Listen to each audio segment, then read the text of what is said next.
Morning guys. Okay, today we are back again. Today we're going to be talking about a offshore species. The offshore guys have been complaining a little bit. We've been quite rock and surf focused, so we're doing something a little bit for you guys. The Indo-Pacific sailfish. So one of the most beautiful fish in the sea, a real speedster.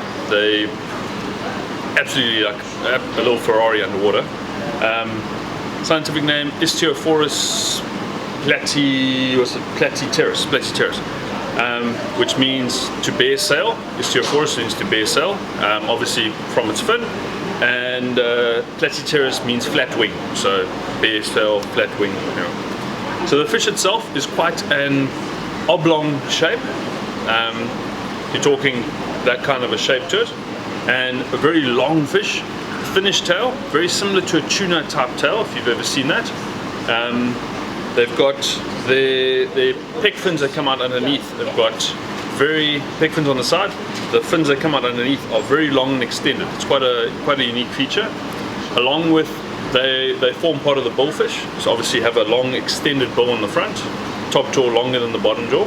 That's to stun prey. So when they go into a bait shoal, hit sideways like that, and actually whack the prey. Sometimes cutting them in half, but it's more really just to stun them so they can pick them up afterwards. Overall, bluish color on top, silver underneath, stripes along, top to bottom, and then the most distinguishing feature is the big sail. That's where they get their name from. So it's proportionally absolutely gigantic compared to other fish that have a fairly small dorsal. The sail can sometimes be 2 or 3 times the width of their body. Or maybe even more than that, and it'll be when they light up, it'll be like an iridescent blue type color to it, but it all varies depending on the fish. They're much like us, each one is different. So yeah, very big sail that can help, I don't know, in mating displays possibly between the males and females for signage, much like a rooster has that. Otherwise also for when they hunt, they can hunt in packs and they can actually turn bait shoals. If you think about them cycling around the bait shoal, if they put their fin up, it makes themselves a lot bigger and will stop the bait fish wanting to flee around. Your size wise, you're looking at a fish that gets to about 12 years old, so very similar to the other pelagics. They're not very long lived, so they grow fairly quickly because in that environment they need to grow quickly to be able to get big enough that they're not eating themselves. The world angling record comes from Ecuador.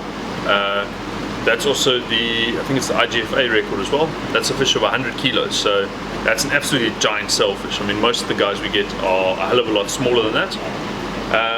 The South African record stands at about 65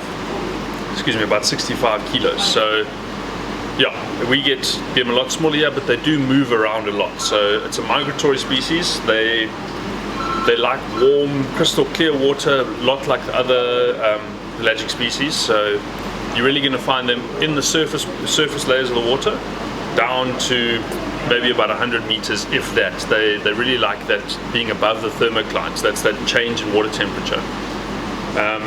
And you often find them with that sail. You actually find them sunning themselves, very similar to a snook, sunning himself on the surface, and that sail will pop out. And that's when you need to make a plan quickly, flip a little live bait in front of it, maybe throw a popper or a stick bait or something to that extent, and it gets them worked up. You'll see they light up straight away. It's very similar to a lot of other species actually, where as soon as they get a little bit of action, get a bit excited, they light up. It's like a guy pushing his chest out and strutting around a bit. But yeah, very, very popular game fish. I don't know of any caught from the shore. You might be able to, maybe the drone guys in future might be able to put themselves onto 1 or 2 in some of the deeper areas, but as of the moment I don't know of any that have actually been caught from the shore. So really an offshore species.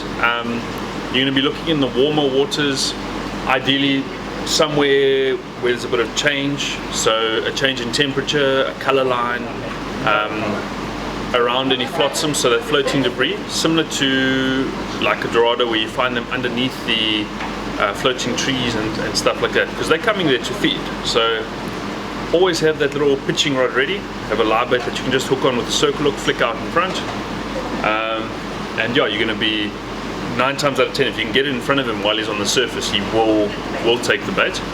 They are sometimes difficult to hook with their very hard jaws. They can sometimes pop hooks out and you don't get that solid hook set, and that's really where a circle hook comes into its own, because he finds that corner of the mouth almost every time. So yeah, for the Sailies, light tackle, this is where the IGFA classes really come into their own.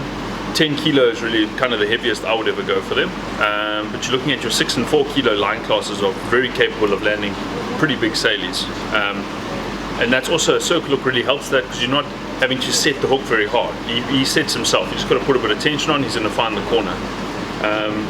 Fluorocarbon leader, just to prevent, with the bill being very rough, you can get rubbed off on softer line. So something like your Siglon fluorocarbon or even your Maxima Ultra Lean is a very hard line, very hard wearing, so that's going to help protect you from being rubbed off. And then hooks wise, sort of 6-0, 8-0 kind of circle hook, but a finer wire, just to be able to set that hook nicely. Obviously you can't go too light, but I'd say a 6-0 tuna circle, much like you flip baits, a tuna or dorado is going to be absolutely perfect for that.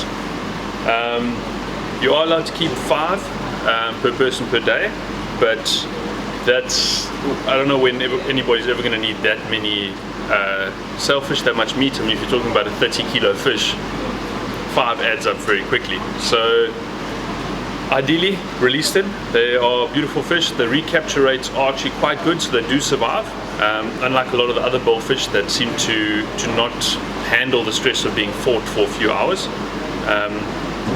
So yeah, release them. They are absolutely magnificent fish. The one consideration that needs to be changed in the legislation is that they are allowed to be taken as a bycatch on longline vessels. So the longline vessels fishing closer in and not on the deep offshore shelf are allowed to keep them if they do catch them. So that's a bit of a thorn in the side, but there are projects and legislations in place at the moment that will hopefully get passed, that will push that our boundary out a little bit further and keep the longliners off the close inshore waters. Anyway, that's a side note.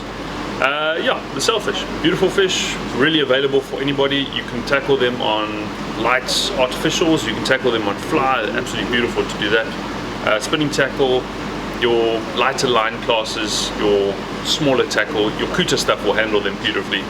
So yeah, sailfish, get out there and tackle them. Cheers guys.